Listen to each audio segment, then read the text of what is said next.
Hi guys, how are y'all? Everyone say hi to little one. Hi little one. So this video is going to be a special video. Might be a little bit long, but well worth it. Today is my 1-year anniversary of when I left Vegas and decided to start this whole new life that I'm on and this new journey that I'm on. So today on this video, I just want to share with you guys over this past year everything that I've gone through since I left Vegas. Have I regretted it?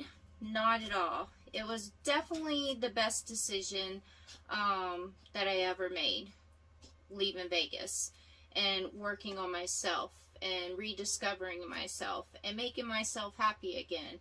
I still have my moments, trust me, but I'm sure everybody has their moments. But I just don't have them as often since I left Vegas. So, in this video, I'll be sharing a little bit of what I went through and why I started my journey. A lot of you guys already know why I started my journey and how I'm doing now. So, yeah, happy 1-year anniversary to my new life and my new self, because I'm a whole different person. And it's all because of this. So, as you guys all know, I was going through some rough times before I left Vegas. The first thing that happened to me was my father. And let me tell you a little bit about my father. So the whole reason why I moved to Vegas in the first place was I was 30-something years old, and actually I think it was 30. I was 30 years old, and I never met my father before in my life, ever. And I hired a private investigator to find him. I had his social security number on my birth certificate, so that helped out a lot. Had his full name and had his social security number. So, gave all that information to the private investigator, and this private investigator found my father within 24 hours. Literally 24 hours. And he was living in Vegas. So, I wrote a letter to my father because I thought it would be inappropriate to just call him. So, I wrote a letter to my father just stating who I was, and I just wanted to meet him, and I didn't want nothing from him, and kind of gave him a little background of me, how I grew up, which was not his fault. I told him about me growing up in the foster care system and the group homes and everything for 14 years, and, you know, never really had an actual parent. And so I obviously have always wanted to meet my father. So I wrote him this long letter and kept my fingers crossed that he was going to reply. And less than a week, he actually called me. And when he called me, it was shocking. So, especially since it was just less than a week for him to call. But, yeah, so when he called, you know, for like the next month, a little over a month, me and him just talked on the phone all the time, just trying to get to know each other. And so finally one day I just picked up, went out to Vegas to visit and meet him, and went out there for I think 4 days and spent the 4 days just meeting my dad for the very first time at 30 years old. So when I got back to Georgia, where I'm from and where I was living, I decided that my whole entire life I wanted to meet my dad and I wanted to know him. And I finally just met him. And I wasn't going to build a relationship with him. I wasn't going to get close and you know, everything, being all the way across the United States in Georgia. So I decided to just leave everything in Georgia, pick up and move to Vegas and try to get to know my dad. And it was, I don't regret it at all. My dad became my best friend, and we became very close, and I forgave him for not being in my life, and you know, everything. So yeah, so after that being there, I think it was like 13 years, my dad started getting sick, and he was diagnosed with early stages of dementia. And when he was diagnosed with early stages of dementia, I knew that he couldn't live on his own anymore. So I moved him into my house that I had. I had a pretty big house at the time. And I wasn't going to put my dad in a home. If I would have done a little bit more investigating on the dementia and everything, I may have done some things a little differently. Would I have put him in a home? Probably not, but I probably would have done some things differently for sure. So we're just going to skip over a whole bunch of stuff, you know, like my dad lived with me for a while. It was very hard taking care of somebody with, you know, dementia and stuff. And he didn't have full-blown dementia. Like, he still had his memory a little bit, but it was just, he would go through the mood swings a lot. He would forget to do things sometimes, but he knew who I was, obviously, and everything. So to skip over all that, one night I came home from work, and when I came home from work, it was pretty late at night. That's when my dad was going through a little bit of mood swing because he couldn't get his TV to work. And so I told him I was going to change, and then I would help him out with his TV. But I guess he had already had his mind made up on what he wanted to do. So he took his gun out and he shot himself in front of me. So yeah, that was a hard thing to deal with, and that was a long night, very long night. So yeah, so that started. I've obviously dealt with depression my whole entire life, but that obviously triggered it a lot more. After that night, I had one of my best friends, Kimmy. I used to call her my wifey. Kimmy came and picked me up after the police and, you know, everything were done and stuff. And she took me to my best friend Jeff's house. And Jeff was battling pancreatic cancer at the time. And Jeff opened up his door for me, even though he was going through all that, and let me come and stay there for a couple of weeks. So I had a hard time dealing with it, and I still deal with it a lot right now. I don't deal with it as much, but being in Vegas, there was just way too many memories in Vegas, way too many memories. And yeah, also being in Vegas, you know, like I ran a bar for some years there, and I also bartended behind that bar. So you gotta always, you know, entertain and you know, always put a smile on your face. And so overall, those couple of years before I left Vegas, after all that happened, I always would just keep that fake smile on my face. I'd always tell everybody I was okay, but like, truthfully, I was dealing with depression on a weekly basis and still trying to just act like I was okay. And that is mentally exhausting. If you've ever done that, you know exactly what I'm talking about. It's mentally exhausting, faking that you're okay and putting that fake smile on your face all the time. But when I was at home and by myself, it was horrible. So then I would just try to keep myself busy so I wouldn't be at home by myself, so my mind just wouldn't go crazy. And that was wearing me out too. So shortly after all this happened with my dad, and I'm watching my best friend deal with his pancreatic cancer. My other best friend, Kimmy, the one that I called my wifey, had a stroke and went to the hospital. And this was like 3 months. 3 months after all this happened with my dad, which I was still dealing with what happened with my father. So, get to the hospital to go see Kimmy, and as we're walking in the door to visit Kimmy, and we already knew that they were taking her off life support. She was on life support.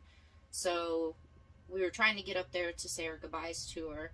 And as we walk into her room is when she was taking her last breaths. So I get to watch her take her last breath too. So that was hard. So then I had to, Kimmy, we worked together at the time. And so we did this big benefit for her and big, thing for her, obviously at the bar. And, I had to try to stay strong during this benefit, and I had to sit there and greet all the customers and greet her family and just greet everyone and so on forth, while I'm still dealing with the dad situation and then the Kimmy situation, all that, so that was a lot. So after Kimmy, I think it was 2 months after Kimmy passed away, is when I lost my best friend. And we all knew it was coming. Some weeks before he passed away, I could see that it was coming. He had really lost a lot of weight and wasn't really, all there and stuff. But so kind of prepared myself over those few weeks, and I knew it was going to happen. And so yeah, so Jeff passed away too. And, Jeff, when he was laying there on his bed, passed away. He passed away with a smile on his face. And I laid beside him on that bed, and I told him, the doctors gave him less than a year to live when he was diagnosed with pancreatic cancer. And that whole entire, I think it was 8 months, he just tried to enjoy his life. And he tried to keep a smile on his face at all times. And he always had a smile on his face. We went camping every 2 weeks, because every 2 weeks he would be off the chemo. He loved the outdoors. So there was a small little group of friends of us that, just was there for Jeff at all times, and just to make him happy. And he was happy. I'm sure he had his moments, but he always was laughing, had a smile on his face. And when he passed away in that bed, he had a smile on his face. So, all within 6 months, I lost 3 people that were extremely dear to me. After Kimmy passed away, and because I was still dealing with my dad, and then watching Jeff go through what he was going through, I sunk into a very deep depression. Extremely deep depression. And one night at my house, I wrote out a will and wrote out who was going to get my dog, who was going to get this, who was going to get that, like straight just wrote out this will. And was going to take these pills that I had, and I just couldn't take it anymore. And luckily, I smoked a lot of weed before I was going to take these pills, and the weed knocked me out, and I passed out on my couch. The next day, Jeff was blowing up my phone, wanting to know how come I wasn't answering my phone, my text messages, threatened to come over if I didn't, answer. And so I told Jeff what I did, and he was the only person at the time that knew what happened. A few other people know now what happened because I'm embarrassed by it, but I was going through a lot at the time. Jeff made me come stay at his house for a couple of days after all that, try to get my head mentally back together. And yeah, Jeff took care of me when he was going through his stuff. So when Jeff passed away and he was laying on that bed, I made a promise to Jeff that he had it worse than anybody.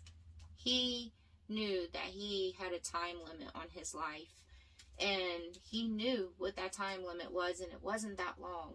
And he kept a smile throughout it all the way to the end. He kept a smile. And so I made a promise to Jeff that if he could go through that and always stay positive and always keep a smile on his face, and no matter what I go through, doesn't compare to that. There's no reason and no excuse I can't snap out of it and get myself out of it. It was a struggle. It really was a struggle. But I'd have a lot of moments after, all that.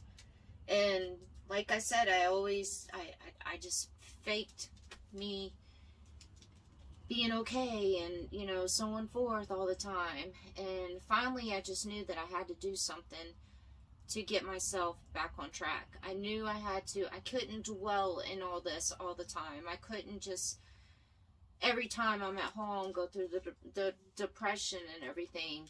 So I started thinking, what can I do, And I knew that I loved, obviously I knew, I love Mother Nature, and I was always at peace when I would go hiking or I go camping, and, like Mother Nature just, it makes all my worries just go out the door, and I just am at peace every time I'm surrounded by nature.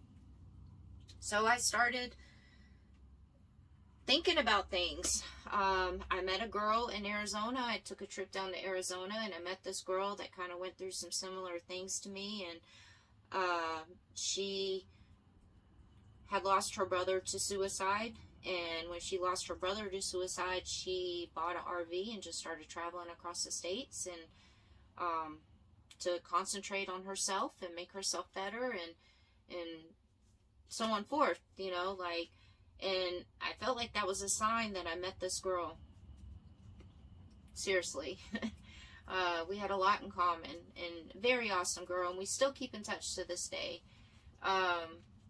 So I picked her brain some. We talked and shared our stories with each other, and I got back to Vegas and started planning it. And it was in the works. How could I do this? So I just started saving up money, and I just started saving, started selling things. And then I was trying to decide, how was I going to do it? Was I going to do a rooftop tent on my Jeep? Was I going to get an RV? Was I going to do a travel trailer? Teardrop? I didn't know. But that was just everything I concentrated on, trying to figure out how to do this. I knew I had to make myself happy again, and this I felt like was going to be the answer. So I bought the travel trailer, as you guys see.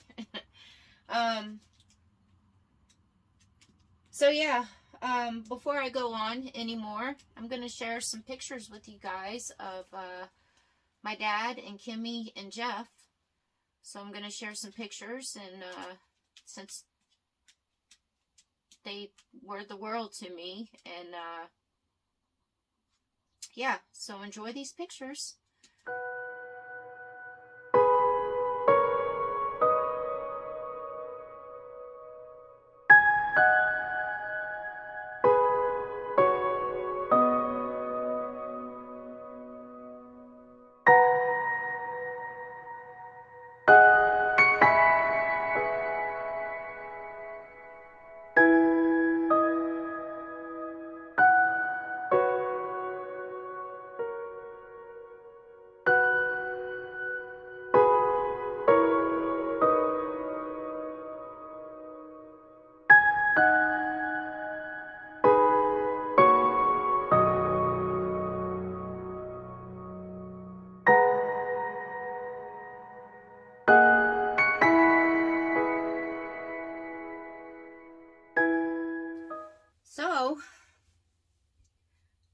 my travel trailer. It was set in stone then. Bought my travel trailer, started selling things, gave my notice at work. I know everybody thought I was crazy, but I needed to do this for myself. So yeah, I got rid of everything. Every single thing. Because everything that I was going to take with me had to fit in this tiny little travel trailer. And I had to watch the weight and everything in it. So yeah, July 1st is when I got on the road and left my past behind me. And I thought this out pretty good about what I wanted to do and about how I was going to do it. Obviously, I dipped into my savings to help me get this trailer. And obviously, I knew that the rest of my savings were not going to last me forever for all the stuff that I was doing.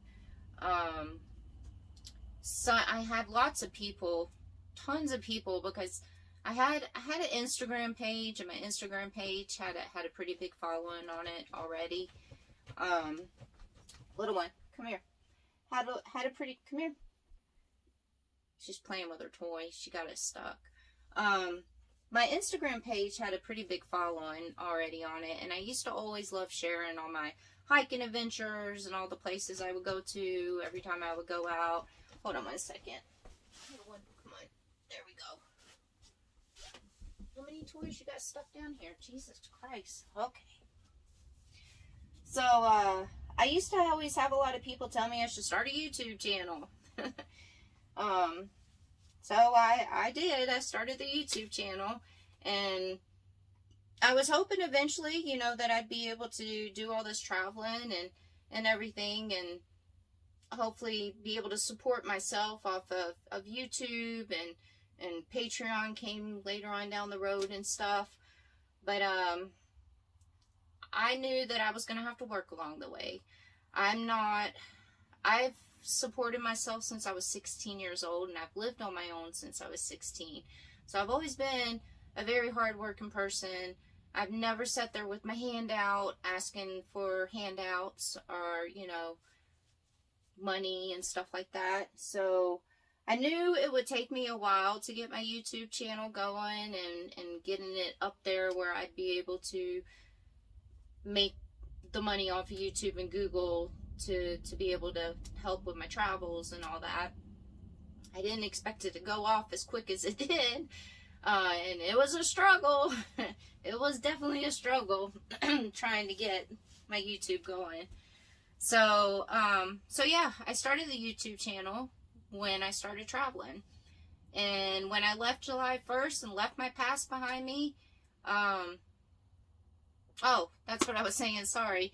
I knew I would have to work along the way and pick up jobs. So, sorry. So, yeah. So I started looking for jobs along the way. The first 3 months of me traveling, though, I didn't want to work. I had some savings and everything, and I felt like it was appropriate that for the first 3 months that I didn't work, and I went and did exactly what I wanted to do, and that was to travel and see these places and go be with Mother Nature and try to work on myself and do self-discovery of me, make me happy, deal with, you know, everything with my dad and Kimmy and Jeff and everything. Mostly my dad. So the first 3 months I did just that. I just traveled. I didn't work. Lived pretty minimalist, and went to all these places, stayed away from cities, which I still do now. Yeah, so finally, towards the end of those 3 months, I think it was like 2.5 months in, I was in South Dakota, and South Dakota is where I had my first spiritual moment, I guess, and my first moment where I kind of came face to face with everything that happened with my dad. Because I would try so hard to block that night out. But I did this spiritual hike, and there was nobody else there that day, and it was like spiritual sanctuary or something like that. And you basically just hike around this place, and they ask you not to speak while you're walking around, you know, hiking around. And they have like all these like statues and Native American stuff. South Dakota is very, very spiritual. And then one part of the hike, you have to hike up this mountain, and when you get up on the mountain, there's these 3 huge wind chimes, like huge wind chimes, massive. And of course, with the wind, you know, they're just playing the little music and everything. And so I sat up there on that mountain, and that's when I had my first moment. That, I think, was probably the beginning of my new self. I sat up there and I actually talked to my dad for the first time. I talked to Kimmy, I talked to Jeff, talked to my dad a lot, cried a lot. I would not cry because I didn't want to show people me being weak and crying, you know, so I would try to not cry. But that day I sat up on the mountain and I cried. I cried so freaking hard. I'm sure my face was swollen by the time I got off that mountain from crying so hard. And then you guys all know my spirit animal is a deer. And after talking to my dad and after crying and going through the emotions and everything, I said, Dad, if you're here with me, can you give me a sign? And then I kind of chuckled and I was like, make some deer go by or something. And sure enough, one little deer goes across the field. Literally, one deer. Now, if you know anything about deer, there's always, when you see a deer, there's always more. There's never just one. Little one, come here. But it was just one deer that went across the field. Walked right across the field. I looked around for other deer, no other deer. So that was a sign. So that was my moment right there. That's when I knew I had to make myself happy. I had to continue this journey that I had just started 3 months ago. And I had to stick with it. I don't stick with a lot of things sometimes. But this I knew. I knew I had to. I had to make myself happy. I had to do this. And when I came off that mountain and when I got back to my Jeep, I felt like a whole new person. Whole new person. I stayed in South Dakota for 3 weeks, and I did a lot of spiritual hikes and a lot of spiritual Native American stuff there, and did a lot of exploring. When I left South Dakota, I was definitely a whole different person. South Dakota will always have a special place in my heart, just because that's where I feel like the new Sarah started her new life. That's when I started realizing I didn't care what anybody thought about me. I didn't care about anything. All I cared about was me. I know that sounds selfish, but I've never been selfish my whole entire life. It was time for me to be selfish. And, that's when my depression subsided. And, I started not dealing with depression a lot. It was a whole different me, which was good. And I'm sure... Oh, she's growling because she has her toy. It's okay, baby. No. I took her away from her toy, but I just wanted to tell you guys, this one right here, she was probably happy too that Mama was different person. Okay, you can go back to your toy. Go back to your toy. There you go. So yeah, when I left, well actually, hold on. We'll go ahead and take a little break. Let me show you some pictures of, I want to share a little bit of pictures of when I first got my RV, or travel trailer. Well, it is an RV, recreational vehicle. So, yeah, here's some pictures of when I first got my when I first got the trailer, and when I first pulled off and left, and yeah, and then a couple of pictures of little one enjoying the travel trailer for the first time too. It took her a minute to get used to it, but she got used to it. So enjoy these pictures.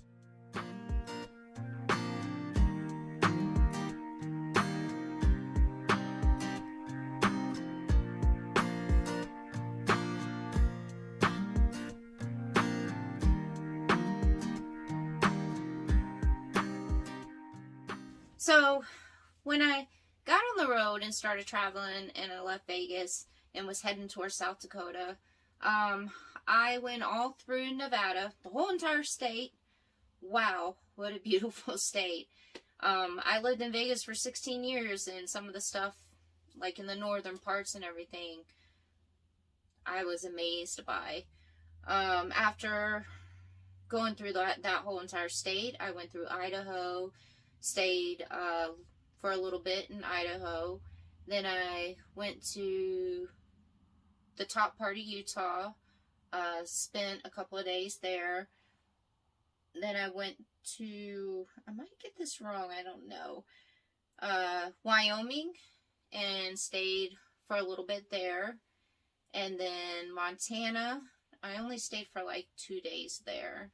And then I went over to North Dakota, and then I went to South Dakota, and then after South Dakota, there was a Jeep event going on in Maryland, which was all the way on the East Coast, and I didn't feel like taking my travel trailer, towing it all the way over there just for a 4-day Jeep event. So I left my travel trailer in South Dakota and just tent camped. Took my Jeep and my tent and just tent camped everywhere that I went along the way. So I went through Illinois, but I didn't really stop in Illinois. So I just kind of drove through Illinois. Then went to Pennsylvania, and I spent some time in Pennsylvania. And then I made it over to Maryland for Jeep Beach Week. And then I made my way back. So yeah, like I did some traveling. And then when I got back to South Dakota is when I knew that it was time for me to find some work and start working. But now I'm going to let you guys enjoy some of the pictures from some of my travels during that time before I actually stopped for a little bit and started working. So here's these pictures. Enjoy them.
So after taking all those months off and just enjoying myself and enjoying my new life and my new journey, and enjoying my new self, I went to work and I got a winter job, a winter seasonal job at a pretty awesome hot springs place, Delights Hot Springs Resort. It's in Tacoma, California. Definitely recommend it. Awesome people. So yeah, I was there for the winter, and then just gonna cut things short, and I got lucky and got this amazing job and deal out here in the Moab area. So I've been out here for the summer in this area, and I absolutely love it. This is the only part of Utah that I actually never explored, and Utah's always been one of my favorite states as far as scenery wise goes, and it's still my favorite state with the beautiful scenery. So I'm here for the summer, and then I love this gig so much out here, and I have a good thing going here with the campground and the shop and everything, that I'll be back here every single summer. But I've still managed to be able to go out and explore and do everything that I want to do, so and still be able to share the videos with you.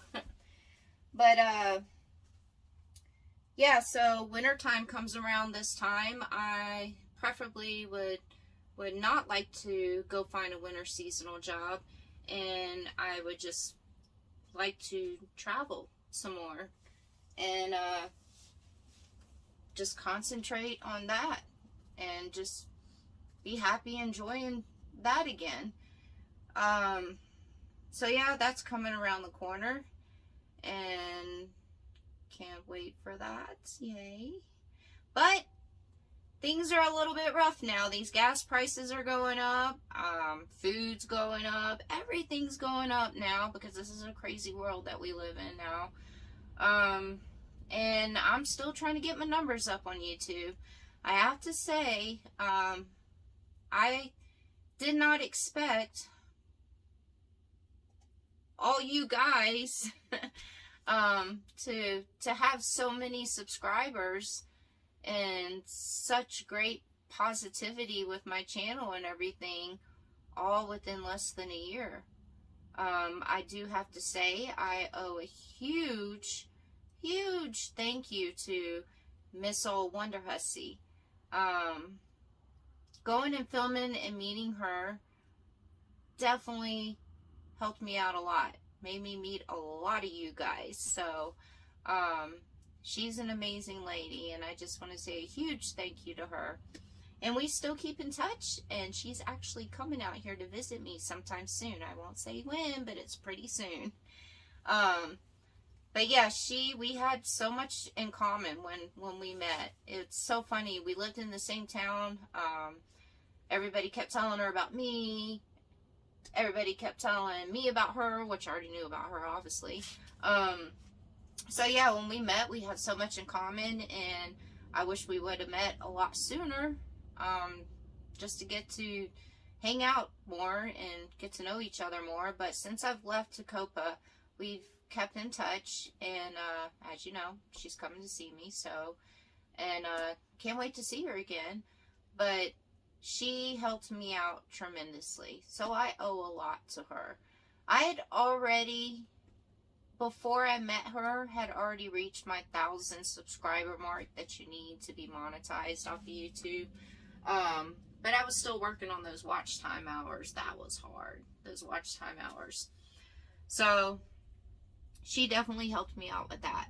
And you guys were all so awesome in the positivity that I got from you guys when y'all first came to my channel. And so I just want to say a huge thank you guys to that. So this video has already been a long one, so I'm not going to stretch it out any longer. But I'm pretty excited that today is my 1-year anniversary of you know, this new journey that I started with me. So I wanted to share all this with you guys, because you guys have been such a big, huge support to me. Like, huge support. Thank you so much. I just want to end this with, I still am working on myself. I still go through a lot of things. I still deal with my depression. I still have my moments where I think about my dad and that night and, everything like that.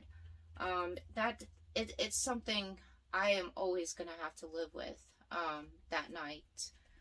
I told you earlier, I used to deal with depression on a weekly basis.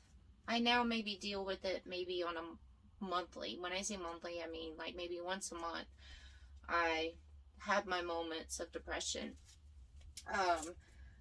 I've learned to snap out of it. I've learned to just deal with things a lot better. I'm happy now. I don't think in the 45 years that I've been alive, I'm 45.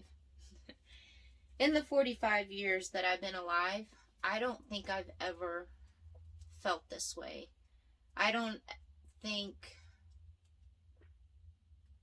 feel like July 1st, a year ago when I left, I was reborn. I was reborn into a whole different person. Mentally, everything. I've never been happy in 45 years. I know a lot of people thought I was happy. I was good at faking it. But I really was never sincerely happy in 45 years. And this is the first time I've ever really sincerely been happy with myself. So I'm still a work in progress, and I'll probably always be a work in progress, but I'm definitely a better Sarah and a better person. And it's all because I decided 1 year ago to leave that past behind, to leave my whole entire past behind and start a whole new journey and start a whole new life. And it was the best decision I ever made. How long I'll continue to be doing this journey, I don't know. Hopefully the rest of my life. So yeah, I just wanted to share all of this with you since today is kind of like a new birthday to me. So July 1st, I guess, is a new birthday for me. I have 2 birthdays. So happy new birthday to me. Little one has a birthday coming up actually July 5th in just a couple of days. She'll be 10. So just wanted to say also thank you guys. Thank you so much for all y'all's support. And where my channel is right now, I definitely could not have done it without you guys, for sure. And I'm still working on my channel. Still trying to get those numbers up and everything, but I'm happy. So, you want to say bye? Say bye-bye to everyone? Say bye-bye. Bye. See, my birthday is in a couple of days. Birthday, she's going to get, I'm going to close her ears. I'm going to get her a doggy cake. So, yay. All right. Thank you, guys. And until next time.